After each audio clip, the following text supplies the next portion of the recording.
Meanwhile, we are just about wrapping up 2025, but today North Dakota Attorney General Drew Wrigley broke down the crime numbers from the past year, which he says was one of the most violent years in a decade. Wrigley says in terms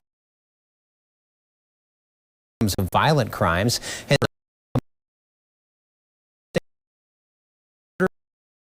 aggravated assaults, simple assaults, as well as sex crimes. Wrigley says there were 19 murders in 2024, but that the overall crime rate is alarming when comparing 2024 to 2014. In 2014, there were 8,811 victims of North Dakota of violent crimes. 8,811 in 2014. That has gone to an astronomical high of 12,343 as of 2024.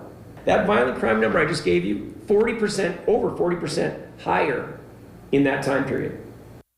On the topic of these violent crime numbers, he says one problem is the punishment aspect of it. He is advocating for offenders in North Dakota to serve more of their sentences and not be released early. I don't know why people feel like it's impolite to mention it, because it is central to our criminal justice system. Punishment. Punishment for your intentional actions against another. The mandate of the legislation that we expect to be supporting would say simply that. If you get sentenced on a violent crime, you will serve half of that before you can be considered by the parole board. You can't get out before you've served half of the sentence that you agreed to in most cases, by the way.